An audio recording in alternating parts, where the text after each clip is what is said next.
वक्रतुंड महाकाय सूर्यकोटि समप्रभ निर्विघ्नं कुरु मे देव सर्वकार्येषु सर्वदा।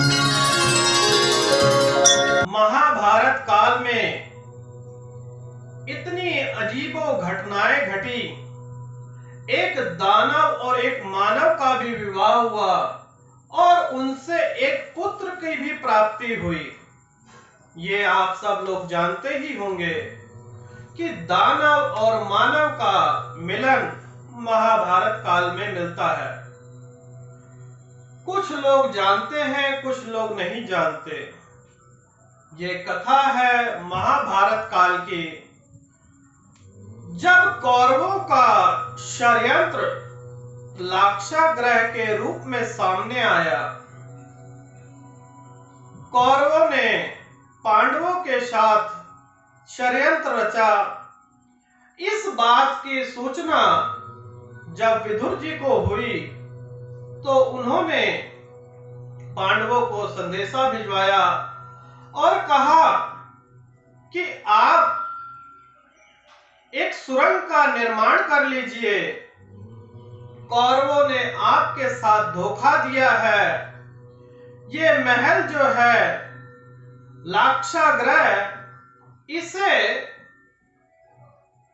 लकड़ियों से बनाया गया है, घास फूस से बनाया गया है, जिससे इसमें अग्नि जल्दी से पकड़ ले और ये महल धू धू कर जल उठे और इसमें रहने वालों को भागने का मौका न मिले। यह खबर पांडवों तक पहुंचती है और विदुर जी ने 5 दास और 1 दासी का भी इंतजाम कर दिया था। उन्हें रात्रि में निद्रा अवस्था में अच्छे से भोजन कराया जाता है और उसमें विष डाल के उनको सुला दिया जाता है। रात्रि के समय कौरव सेना वहां पर आग लगा देती है लाक्षागृह में। लाक्षागृह जलकर धू धू करने लगता है। उसी बीच पांडव एक सुरंग के रास्ते जंगल में पहुंच जाते हैं। जंगल में पहुंचकर रात हो जाती है तो पांचों भाई थके हुए होते हैं, साथ में माता कुंती भी होती हैं। तो चारों भाई तो सो जाते हैं। भीम वहां पर पहरा दे रहे होते हैं। भीम जब पहरा दे रहे होते हैं तब वहां पर हिंडपक्का नामक राक्षसनी आती है, जिसे हिडिंबका कहा जाता है। और हिडंब जो होता है वह उसका भाई होता है। उसको मनुष्य मांस खाने का बड़ा शौक होता है और वह अपनी बहन हिडिंबका को भेजता है कि जाओ उन 5 को मेरा भोजन बनाने के लिए लेकर आओ। हिडिंबका जाती है और भेष बदलकर एक सुंदर स्त्री के रूप में जंगल में भ्रमण करती है। उसी समय भीम जाग रहे होते हैं और कहते हैं, हे नारी, हे देवी, आप इस वन में क्यों भटक रही हैं? यहाँ पर राक्षस रहते हैं, वह आपका वध कर देंगे।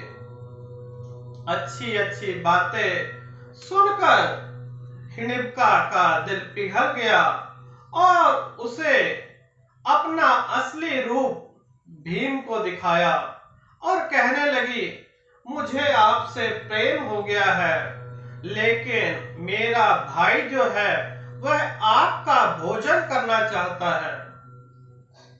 भीम ने जब ये बात सुनी तो कहने लगा, कोई बात नहीं, चलो चलते हैं आपके भाई के पास। सभी 5 भाई और माता द्रौपदी हिडिंब के पास पहुंचते हैं पहुंचते ही वह बहुत ज्ञानी होता है। वह जान चुका होता है कि हिडिंबा ने भीम से प्रेम कर लिया है और वह छल करेगी। जब इस बात का हिडिंबा को पता चलता है तो वह हिडिंबा को कहता है कि तुम मुझसे छल कर रही हो। तब हिडिंबा कहती है, नहीं भैया, इनको छोड़ दो, यह पांडव पुत्र हैं और किसी वजह से इन्हें जंगल में रहना पड़ रहा है। लेकिन हिडिंबा को तो अपने बल पर बहुत बहुत घमंड था। उसने भीम को ललकारा और भीम ने हिडिंबा का वध कर दिया। हिडिंबा का वध कर दिया। उसके पश्चात वहां की प्रथा थी, जो राक्षस का वध करेगा वही राक्षस का वंशज राजा कहलाएगा। और भीम का राज अभिषेक हुआ। उसके पश्चात हिडिंबा ने विवाह प्रस्ताव रखा माता कुंती के सामने कि मुझे आपके पुत्र भीम से विवाह करना है। माता ने मना कर दिया कि हम मानव हैं और तुम दानव हो। लेकिन हिडिंबा ने बहुत अनुरोध किया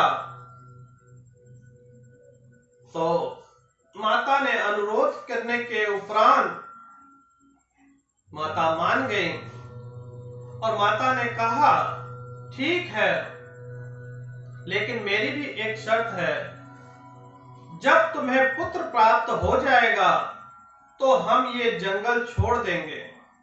हिडिंबा ने कहा कि मुझे राजकुमार मिल जाएगा, हमारे राज्य का राजा मिल जाएगा, तब आप लोग यहां से जा सकते हैं। और भीम और हिडिंबा का विवाह हुआ। उसके पश्चात हिडिंबा